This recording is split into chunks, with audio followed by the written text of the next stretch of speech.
ആകാശവാണി മൻ കി ബാത്ത് അഥവാ മനസ്സ് പറയുന്നത് എന്ന പരിപാടിയിൽ പ്രധാനമന്ത്രി ശ്രീ നരേന്ദ്രമോദി രാജ്യത്തെ ജനങ്ങളോട് സംസാരിച്ചതിന്റെ മലയാള പരിഭാഷ ഇപ്പോൾ കേൾക്കാം. എൻ്റെ പ്രിയപ്പെട്ട നാട്ടുകാരെ, നമസ്കാരം. ഒരിക്കൽ കൂടി നമുക്ക് മൻ കി ബാത്തുമായി ബന്ധപ്പെടാൻ അവസരം ലഭിച്ചിരിക്കുകയാണ്. ഒരുപാട് പഴയ ഓർമ്മകൾ നിറഞ്ഞ ഈ അധ്യായം എന്നെ വികാരഭരിതനാക്കുകയാണ്.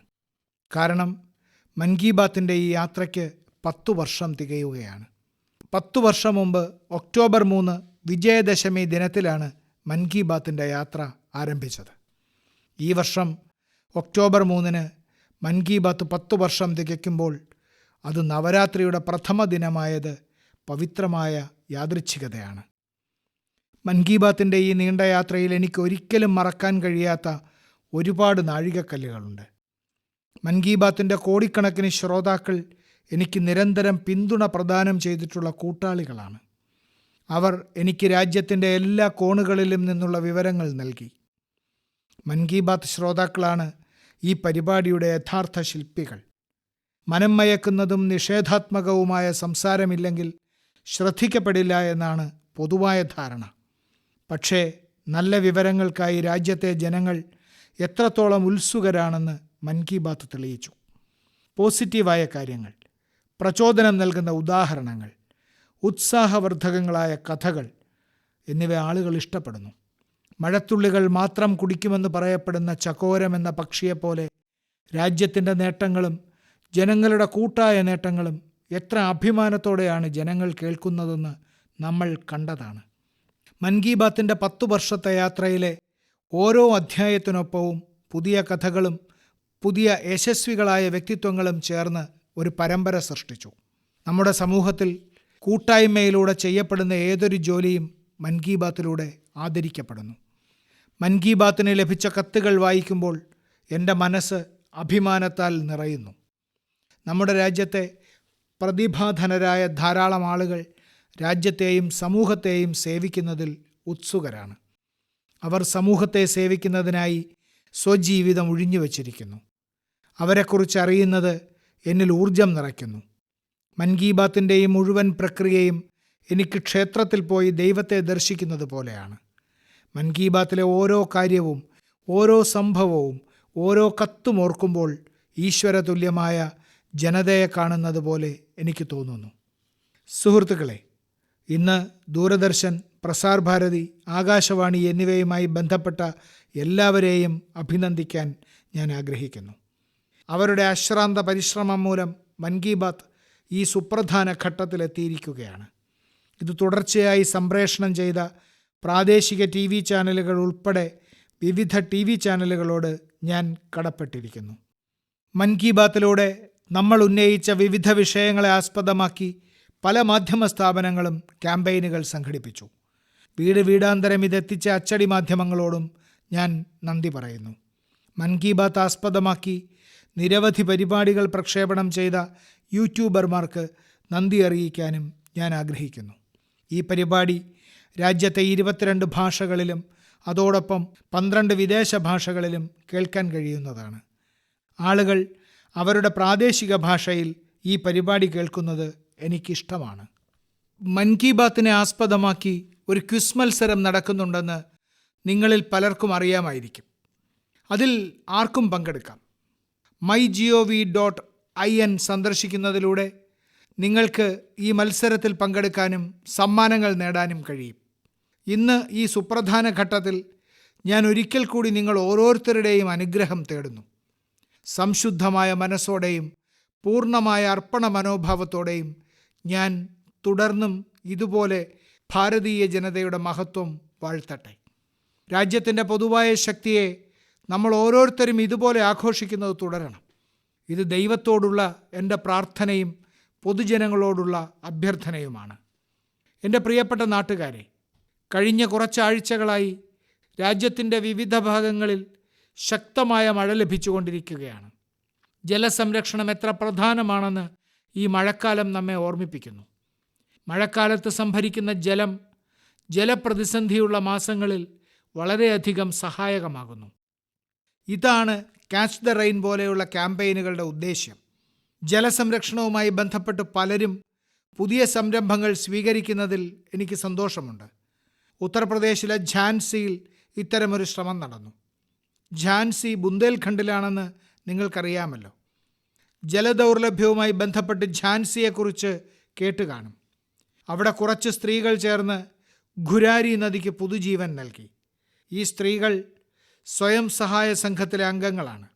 കൂടാതെ അവർ ജൽ സഹേലി ക്യാമ്പയിന് നേതൃത്വം നൽകി. മരണാസന്നയായ ഖുരാരി നദിയെ ഈ സ്ത്രീകൾ രക്ഷിച്ച വിധം നമ്മുടെയൊക്കെ ചിന്തയ്ക്കും അതീതമാണ്. ഈ സ്ത്രീകൾ ചാക്കിൽ മണൽ നിറച്ച് ചെക്ക് ഡാം നിർമ്മിച്ച് മഴവെള്ളം പാഴാകുന്നത് തടഞ്ഞു. ഇതിലൂടെ പുഴ നിറഞ്ഞു കവിഞ്ഞു. നൂറുകണക്കിന് ജലസംഭരണികളുടെ നിർമ്മാണത്തിലും പുനരുജ്ജീവനത്തിലും ഈ സ്ത്രീകൾ വിപുലമായ സംഭാവനകൾ നൽകിയിട്ടുണ്ട്. ഇതോടെ ഈ പ്രദേശത്തെ ജനങ്ങളുടെ ജലക്ഷാമത്തിന് പരിഹാരമായെന്നു മാത്രമല്ല, അവരുടെ മുഖത്തെ സന്തോഷവും തിരിച്ചു വന്നു. സുഹൃത്തുക്കളെ, ചില സ്ഥലങ്ങളിൽ സ്ത്രീശക്തി ജലശക്തിയെ വർദ്ധിപ്പിക്കുന്നു. എന്നാൽ ചിലയിടങ്ങളിൽ ജലശക്തി സ്ത്രീശക്തിയെ വർദ്ധിപ്പിക്കുന്നു. എനിക്ക് മധ്യപ്രദേശിലെ പ്രചോദനാത്മകമായ 2 ശ്രമങ്ങളെക്കുറിച്ച് അറിവ് ലഭിച്ചു.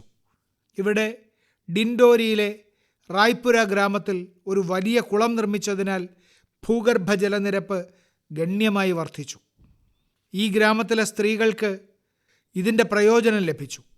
ഇവിടെ ശാരദ ഉപജീവന സ്വയം സഹായ സംഘവുമായി ബന്ധപ്പെട്ട് സ്ത്രീകൾക്ക് മത്സ്യകൃഷിയുടെ ഒരു പുതിയ വ്യവസായവും ലഭിച്ചു. ഈ സ്ത്രീകൾ ഒരു ഫിഷ് പാർലറും ആരംഭിച്ചിട്ടുണ്ട്. അവിടെ മീൻ വിൽപ്പനയിൽ നിന്നുള്ള വരുമാനവും വർദ്ധിച്ചു വരുന്നു. മധ്യപ്രദേശിലെ ഛത്തർപൂരിലും സ്ത്രീകളുടെ പ്രയത്നം പ്രശംസനീയമാണ്. ഇവിടുത്തെ ഖോംബ് ഗ്രാമത്തിലെ വലിയ കുളം വറ്റിത്തുടങ്ങിയപ്പോൾ സ്ത്രീകൾ തന്നെ അത് പുനരുജ്ജീവിപ്പിക്കാൻ മുൻകൈയെടുത്തു. ഹരിഭാഗിയ സ്വയം സഹായ സംഘത്തിലെ ഈ സ്ത്രീകൾ കുളത്തിൽ നിന്ന് വൻതോതിൽ ചെളിയെടുത്ത് തരിശായി കിടന്ന ഭൂമിയിൽ ഫ്രൂട്ട് ഫോറസ്റ്റ് നിർമ്മിച്ചു. ഈ സ്ത്രീകളുടെ കഠിനാധ്വാനത്തിൻ്റെ ഫലമായി കുളത്തിൽ ധാരാളം വെള്ളം നിറഞ്ഞു. എന്നുമാത്രമല്ല, വിളവും ഗണ്യമായി വർദ്ധിച്ചു. രാജ്യത്തിൻ്റെ ഓരോ കോണിലും നടക്കുന്ന ഇത്തരം ജലസംരക്ഷണ ശ്രമങ്ങൾ ജലപ്രതിസന്ധിയെ നേരിടാൻ ഏറെ സഹായകമാകും. നിങ്ങൾക്ക് ചുറ്റും നടക്കുന്ന ഇത്തരം ശ്രമങ്ങളിൽ നിങ്ങളും തീർച്ചയായും പങ്കാളികളാകുമെന്ന് എനിക്കുറപ്പുണ്ട്. എൻ്റെ പ്രിയപ്പെട്ട നാട്ടുകാരെ, ഉത്തരാഖണ്ഡിലെ ഉത്തരകാശിയിൽ ഝാല എന്ന അതിർത്തി ഗ്രാമമുണ്ട്. ഇവിടുത്തെ യുവാക്കൾ തങ്ങളുടെ ഗ്രാമം വൃത്തിയായി സൂക്ഷിക്കാൻ പ്രത്യേക സംരംഭം ആരംഭിച്ചിരിക്കുകയാണ്. അവർ തങ്ങളുടെ ഗ്രാമത്തിൽ താങ്ക് യു നേച്ചർ എന്ന പ്രചരണം നടത്തുന്നു. ഇതിനു കീഴിൽ എല്ലാ ദിവസവും 2 മണിക്കൂർ ഗ്രാമത്തിൽ ശുചീകരണം നടത്തുന്നു. ഗ്രാമത്തിലെ തെരുവുകളിൽ ചിതറിക്കിടക്കുന്ന മാലിന്യങ്ങൾ ശേഖരിച്ച് ഗ്രാമത്തിന് പുറത്ത് ഒരു നിശ്ചിത സ്ഥലത്ത് നിക്ഷേപിക്കുന്നു. ഇതുമൂലം ഝാല ഗ്രാമം വൃത്തിയാകുകയും അവിടുത്തെ ജനങ്ങൾ ബോധവാന്മാരാകുകയും ചെയ്യുന്നു. ഓരോ ഗ്രാമവും, ഓരോ തെരുവും, ഓരോ പ്രദേശവും സമാനമായ താങ്ക് യു ക്യാമ്പയിൻ ആരംഭിച്ചാൽ എത്രത്തോളം മാറ്റം വരുമെന്ന് ചിന്തിക്കുക. സുഹൃത്തുക്കളെ, പുതുച്ചേരിയിലെ ബീച്ചുകളിൽ ശുചിത്വവുമായി ബന്ധപ്പെട്ട് വൻ പ്രചരണമാണ് നടക്കുന്നത്. മാഹി മുനിസിപ്പാലിറ്റിയിലെയും പരിസര പ്രദേശങ്ങളിലെയും യുവാക്കളുടെ സംഘത്തെ നയിക്കുന്നത് ശ്രീമതി രമ്യയാണ്. ഈ ടീമിലെ ആളുകൾ അവരുടെ പ്രയത്നത്താൽ മാഹി പ്രദേശവും പ്രത്യേകിച്ച് അവിടുത്തെ ബീച്ചുകളും പൂർണ്ണമായും വൃത്തിയാക്കുന്നു. സുഹൃത്തുക്കളെ, ഞാൻ ഇവിടെ 2 ശ്രമങ്ങൾ മാത്രമേ ചർച്ച ചെയ്തിട്ടുള്ളൂ. എന്നാൽ നമ്മൾ ചുറ്റും നോക്കിയാൽ രാജ്യത്തിൻ്റെ എല്ലാ ഭാഗത്തും ശുചിത്വവുമായി സംബന്ധിച്ച് ചില പ്രത്യേക ശ്രമങ്ങൾ തീർച്ചയായും നടക്കുന്നുണ്ടെന്ന് നമുക്ക് കാണാം. ഏതാനും ദിവസങ്ങൾക്കുള്ളിൽ ഒക്ടോബർ 2 സ്വച്ഛ ഭാരത് മിഷന് 10 വർഷം തികയുകയാണ്. ഭാരത ചരിത്രത്തിലെ ഒരു വലിയ ബഹുജന പ്രസ്ഥാനമാക്കി മാറ്റിയവരെ അഭിനന്ദിക്കാനുള്ള അവസരമാണിത്. ജീവിതത്തിലുടനീളം ഈ ലക്ഷ്യത്തിനായി അർപ്പണബോധത്തോടെ നിലകൊണ്ട മഹാത്മാഗാന്ധിജിക്കുള്ള യഥാർത്ഥ ആദരവ് കൂടിയാണിത്. സുഹൃത്തുക്കളെ, ഇന്ന് സ്വച്ഛ ഭാരത് മിഷൻ്റെ വിജയമാണ് വേസ്റ്റ് ടു വെൽത്ത് എന്ന മന്ത്രത്തിന് ജനപ്രീതി ലഭ്യമാക്കിയത്. റെഡ്യൂസ്, റീയൂസ്, റീസൈക്കിൾ എന്നതിനെക്കുറിച്ച് ആളുകൾ സംസാരിക്കാൻ തുടങ്ങിയിരിക്കുന്നു, ഉദാഹരണങ്ങൾ നൽകുന്നു. ഇപ്പോഴിതാ കേരളത്തിലെ കോഴിക്കോട് നടന്ന വിസ്മയകരമായ പ്രയത്നത്തെക്കുറിച്ച് അറിയാൻ കഴിഞ്ഞു. ഇവിടെ 74 വയസ്സുള്ള ശ്രീ സുബ്രഹ്മണ്യൻ 23,000-ലധികം കസേരകൾ നന്നാക്കി വീണ്ടും ഉപയോഗയോഗ്യമാക്കി. ആളുകൾ അദ്ദേഹത്തെ റെഡ്യൂസ്, റീയൂസ്, റീസൈക്കിൾ, അതായത് RRR, RRR ചാമ്പ്യൻ എന്നും വിളിക്കുന്നു.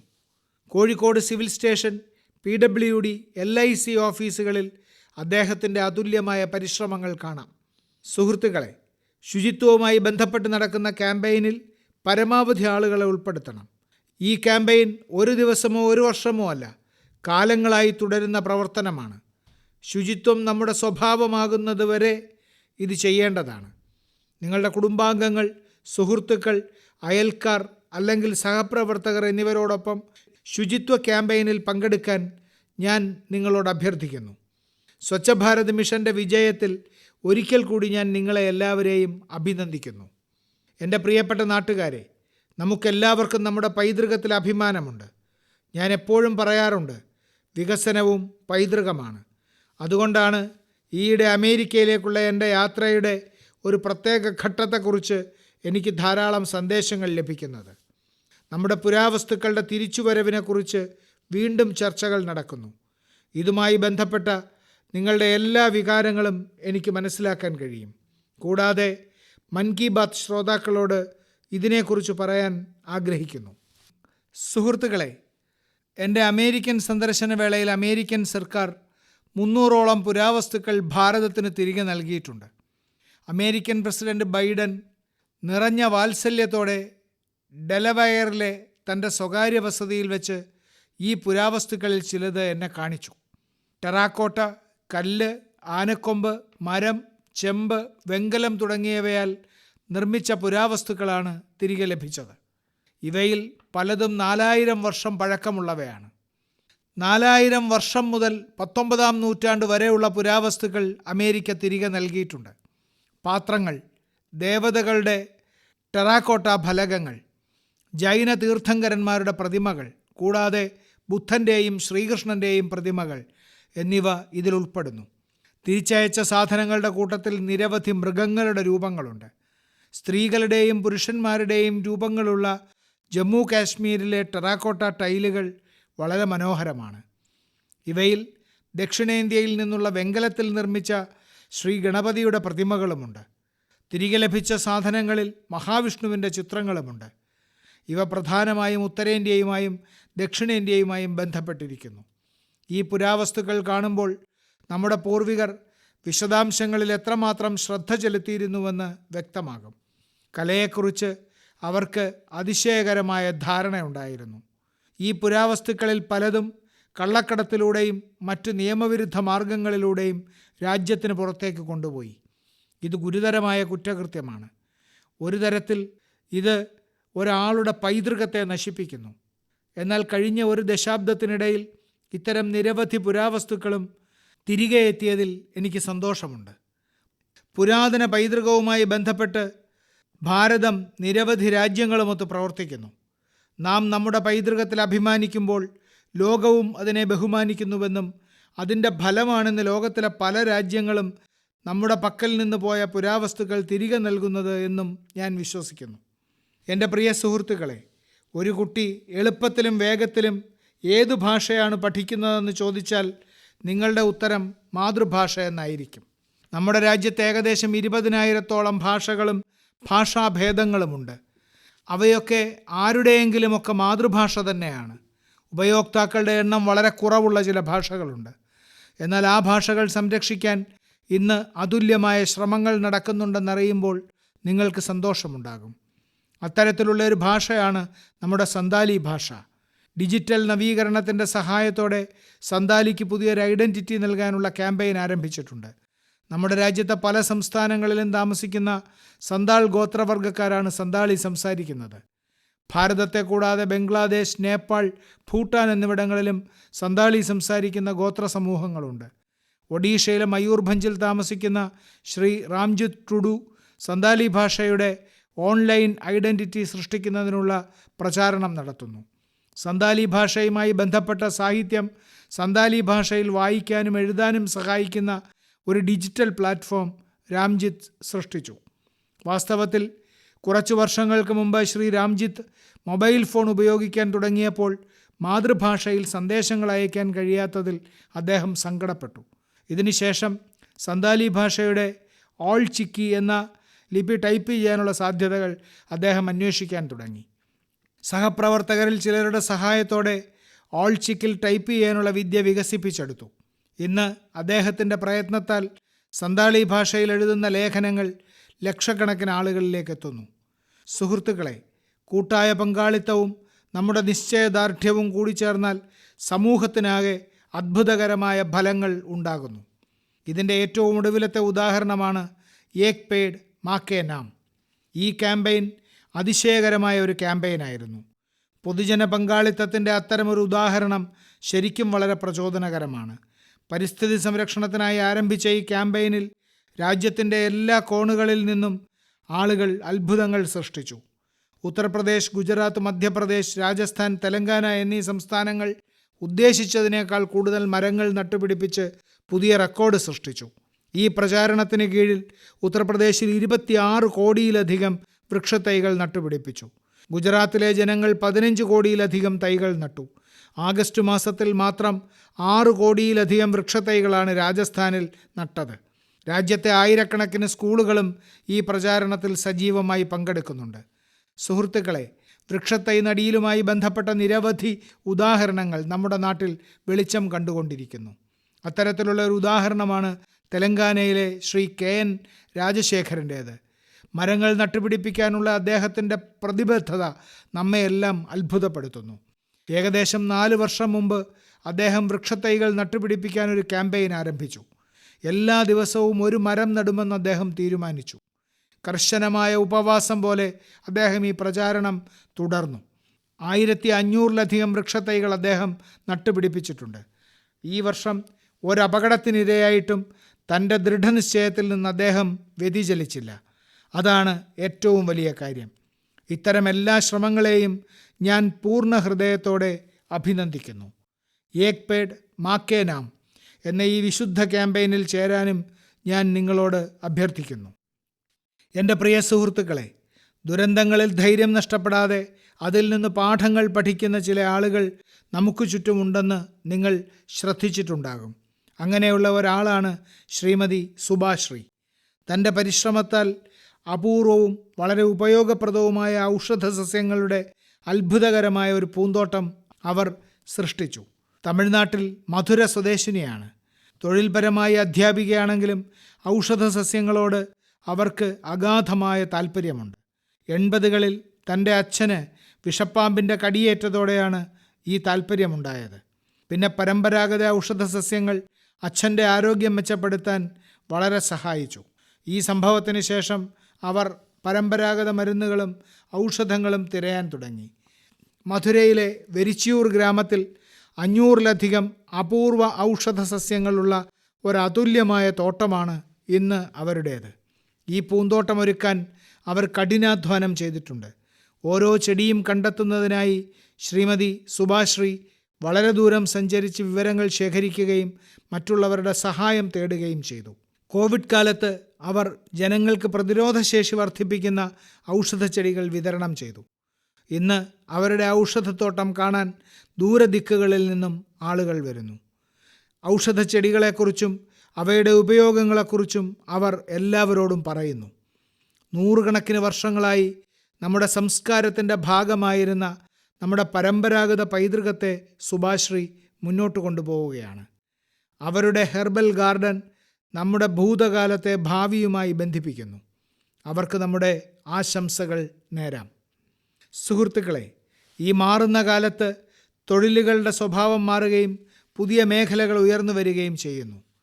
Gaming, animation, reel making, film making അല്ലെങ്കിൽ പോസ്റ്റർ നിർമ്മാണം പോലെ ഈ കഴിവുകളിലൊന്നിൽ നിങ്ങൾക്ക് മികച്ച പ്രകടനം നടത്താൻ കഴിയുമെങ്കിൽ, നിങ്ങൾ ഒരു ബാൻഡുമായി അല്ലെങ്കിൽ കമ്മ്യൂണിറ്റി റേഡിയോയുമായി പ്രവർത്തിക്കുകയാണെങ്കിൽ നിങ്ങളുടെ കഴിവിന് വലിയ വേദി ലഭിക്കും. നിങ്ങളുടെ കഴിവും സർഗാത്മകതയും പ്രോത്സാഹിപ്പിക്കുന്നതിനായി കേന്ദ്ര വാർത്താവിതരണ പ്രക്ഷേപണ മന്ത്രാലയം മെയ്ക്ക് ഇൻ ഇന്ത്യ എന്ന പ്രമേയത്തിന് കീഴിൽ 25 ചാലഞ്ചസ് ആരംഭിച്ചു. ഇവ തീർച്ചയായും നിങ്ങൾക്ക് രസകരമായി തോന്നും. ഇവയിൽ ചിലത് സംഗീതം, വിദ്യാഭ്യാസം തുടങ്ങി ആൻറ്റി പൈറസി വരെ കേന്ദ്രീകരിച്ചിരിക്കുന്നു. ഇവയ്ക്ക് പൂർണ്ണ പിന്തുണ നൽകുന്ന നിരവധി പ്രൊഫഷണൽ ഓർഗനൈസേഷനുകളും ഈ പരിപാടിയിൽ ഉൾപ്പെടുന്നു. ഇതിൽ ചേരാൻ നിങ്ങൾക്ക് wavesindia.org-യിൽ ലോഗിൻ ചെയ്യാം. രാജ്യത്തുടനീളമുള്ള ക്രിയേറ്റേഴ്സിനോട് എനിക്കൊരു പ്രത്യേക അഭ്യർത്ഥനയുണ്ട്. തീർച്ചയായും ഇതിൽ പങ്കാളികളാകുക. നിങ്ങളുടെ സർഗാത്മകത പുറത്തു കൊണ്ടുവരിക. എൻ്റെ പ്രിയപ്പെട്ട നാട്ടുകാരെ, ഈ മാസം മറ്റൊരു പ്രധാന ക്യാമ്പയിന് 10 വർഷം തികയുന്നു. ഈ ക്യാമ്പയിൻ്റെ വിജയത്തിൽ രാജ്യത്തെ വൻകിട വ്യവസായങ്ങൾ മുതൽ ചെറുകിട കച്ചവടക്കാർ വരെയുള്ള എല്ലാവരുടെയും സംഭാവന ഉൾപ്പെടുന്നു. ഞാൻ സംസാരിക്കുന്നത് മേക്ക് ഇൻ ഇന്ത്യയെക്കുറിച്ചാണ്. ഇന്ന് പാവപ്പെട്ടവർക്കും ഇടത്തരക്കാർക്കും MSME-കൾക്കും ഈ ക്യാമ്പയിനിൽ നിന്ന് ധാരാളം നേട്ടങ്ങൾ ലഭിക്കുന്നത് കാണുമ്പോൾ എനിക്ക് വളരെ സന്തോഷം തോന്നുന്നു. ഈ ക്യാമ്പയിൻ എല്ലാ വിഭാഗങ്ങളിലെയും ആളുകൾക്ക് അവരുടെ കഴിവുകൾ പ്രകടിപ്പിക്കാനുള്ള അവസരം നൽകി. ഇന്ന് ഭാരതം ഉൽപ്പാദനത്തിൻ്റെ ഒരു ശക്തി കേന്ദ്രമായി മാറിയിരിക്കുന്നു. രാജ്യത്തിൻ്റെ യുവശക്തി കാരണം ലോകത്തിൻ്റെ മുഴുവൻ കണ്ണുകളും നമ്മിലുണ്ട്. ഓട്ടോമൊബൈൽസ്, ടെക്സ്റ്റൈൽസ്, ഏവിയേഷൻ, ഇലക്ട്രോണിക്സ്, പ്രതിരോധം എന്നിങ്ങനെ എല്ലാ മേഖലകളിലും രാജ്യത്തിൻ്റെ കയറ്റുമതി തുടർച്ചയായി വർദ്ധിച്ചുകൊണ്ടിരിക്കുകയാണ്. രാജ്യത്ത് തുടർച്ചയായി FDI വർദ്ധിക്കുന്നത് നമ്മുടെ മേക്ക് ഇൻ ഇന്ത്യയുടെ വിജയഗാഥ കൂടിയാണ്. ഇപ്പോൾ നമ്മൾ പ്രധാനമായും 2 കാര്യങ്ങളിലാണ് ശ്രദ്ധ കേന്ദ്രീകരിക്കുന്നത്. ഒന്നാമത്തേത് ഗുണനിലവാരം, അതായത് നമ്മുടെ നാട്ടിലുണ്ടാക്കുന്ന വസ്തുക്കൾ ആഗോള നിലവാരത്തിലുള്ളതായിരിക്കണം. രണ്ടാമത്തേത് വോക്കൽ ഫോർ ലോക്കൽ, അതായത് പ്രാദേശിക ഉൽപ്പന്നങ്ങൾ പരമാവധി പ്രോത്സാഹിപ്പിക്കണം. മൻ കി ബാത്തിൽ #MyProductPride കുറിച്ച് ചർച്ച ചെയ്തിട്ടുണ്ട്. പ്രാദേശിക ഉൽപ്പന്നങ്ങൾ പ്രോത്സാഹിപ്പിക്കുന്നതിലൂടെ രാജ്യത്തെ ജനങ്ങൾക്ക് എങ്ങനെ പ്രയോജനപ്പെടുന്നുവെന്ന് ഒരു ഉദാഹരണത്തിലൂടെ മനസ്സിലാക്കാം. മഹാരാഷ്ട്രയിലെ ഭണ്ഡാര ജില്ലയിൽ ഒരു ടെക്സ്റ്റൈൽ പാരമ്പര്യമുണ്ട്. Bhandara tussar silk handloom. Tussar silk അതിൻ്റെ രൂപകൽപ്പനയ്ക്കും നിറത്തിനും കരുത്തിനും പേരുകേട്ടതാണ്. ഭണ്ഡാരയുടെ ചില ഭാഗങ്ങളിൽ 50-ലധികം സ്വയം സഹായ സംഘങ്ങൾ ഇത് സംരക്ഷിക്കുന്നതിനുള്ള പ്രവർത്തനങ്ങളിൽ ഏർപ്പെട്ടിട്ടുണ്ട്. ഇവയിൽ സ്ത്രീകളുടെ വലിയ പങ്കാളിത്തമുണ്ട്. ഈ പട്ട് കൂടുതൽ ജനപ്രിയമാവുകയും പ്രാദേശിക സമൂഹങ്ങളെ ശാക്തീകരിക്കുകയും ചെയ്യുന്നു. ഇതാണ് മേക്ക് ഇൻ ഇന്ത്യയുടെ ആത്മാവ്.